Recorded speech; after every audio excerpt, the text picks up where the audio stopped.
L'addition écrite.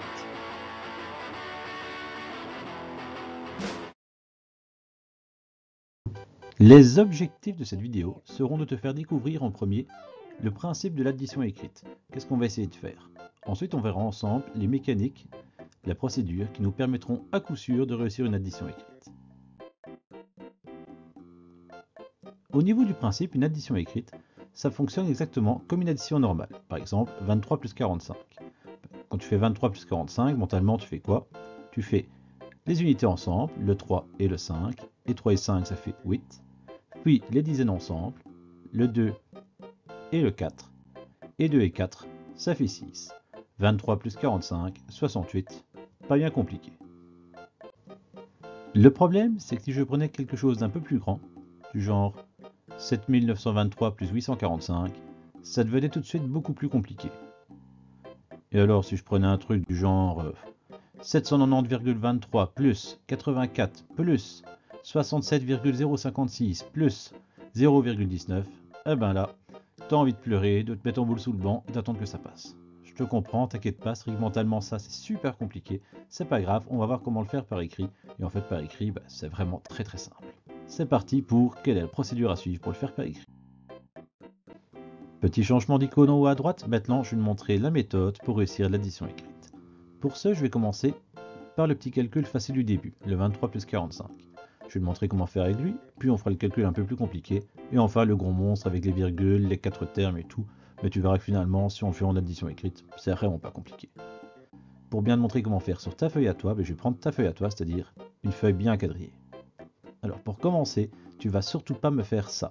Ce Scraboutia là tout dégueulasse avec un 23 mal écrit, un 45 même pas aligné, une ligne qui n'est pas faite à la latte, ça sert à rien du tout. Ça, c'est le mal. Ça, c'est la cause de tes erreurs. Parce que franchement, essayer de faire un calcul ainsi en se disant je gagne du temps, je fais un Scraboutia dans un coin, je le fais en 2 secondes, tu gagnes pas de temps, tu vas te tromper, tu n'arriveras pas à calculer, tu vas le recommencer 3 fois et à la fin tu seras désespéré. Ça, surtout, tu le fais pas. Tu prends ton temps et tu alignes bien les chiffres, en commençant par les unités d'unité. Je mets le 3 d'unité d'unité, et je mets le 2 à côté. Tu vois, un chiffre par colonne. S'il faut que j'espace les carrés, si mes carrés sont petits, c'est pas grave. Mais surtout, et c'est valable pour toutes les opérations écrites, j'aligne bien les chiffres, j'écris proprement, et quand il y aura des lignes, je les ferai à la latte.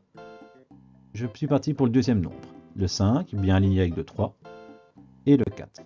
Dans l'absolu, ça te ferait franchement se mettre comme dans le tableau de numération, tu vois, les unités d'unité les unes en dessous des autres, les dizaines les unes en dessous des autres. Si tu as ça, déjà, c'est bien parti, là ça va être facile. Ensuite, je place mon opérateur pour ne pas me tromper, je ne voudrais pas faire une soustraction, concernant une addition, etc. Je prends ma latte et je fais ma ligne.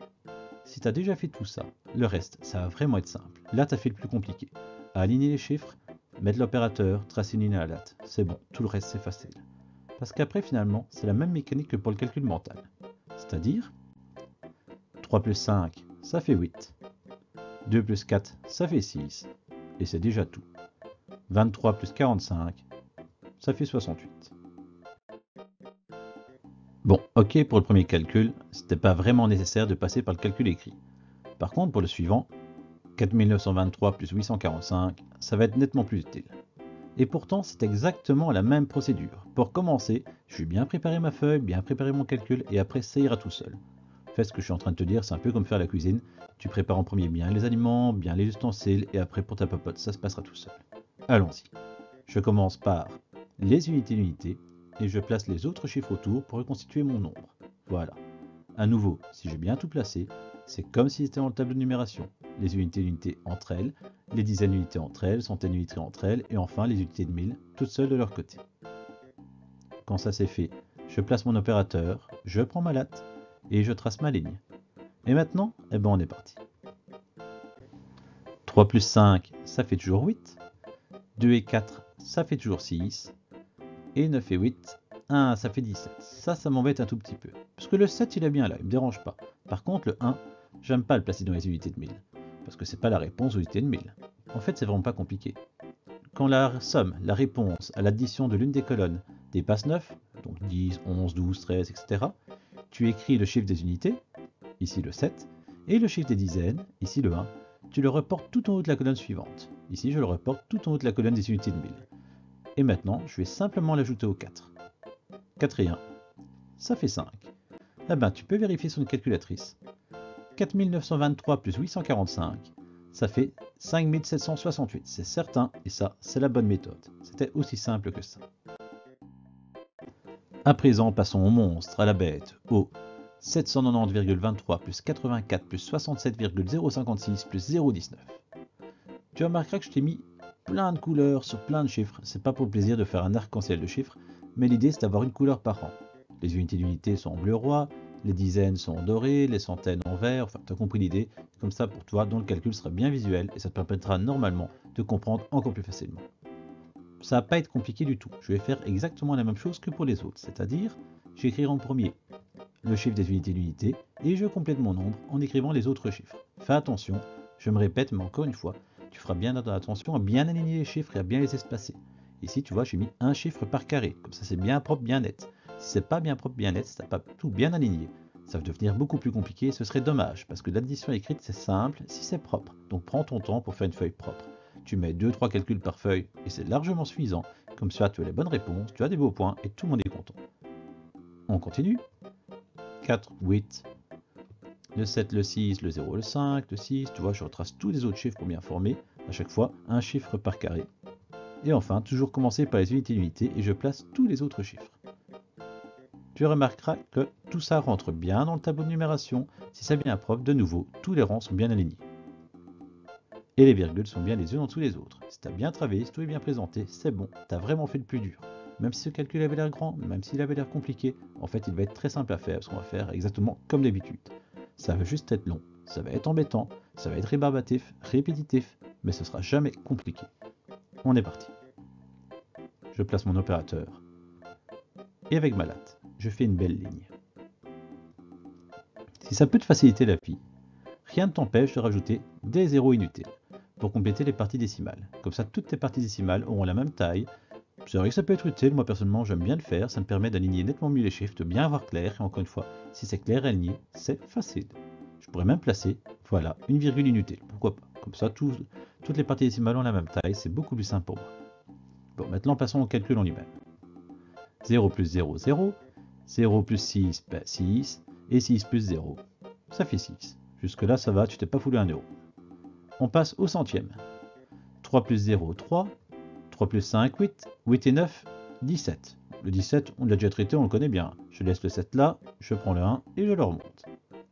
À présent, le 2 et le 1 ensemble, ça fait 3. 3 et 0, 3. 3 et 0, 3. 3 et 1, 4. Je passe aux unités d'unité. Il n'y a pas de report cette fois-ci, vu que je n'ai pas dépassé 9. Unités d'unité. 0 plus 4, 4.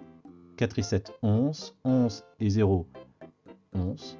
Ça nous fait 11. J'écris le 1 pour les unités et le 1 des dizaines, je le reporte tout en haut. Comme d'habitude, quand je dépasse 9, je pense à faire un report. Je reporte le chiffre des dizaines. Et retiens bien cette phrase, j'ai bien dit le chiffre des dizaines et pas autre chose. 9 et 1, 10. Voilà. 18. 18 et 6, 24.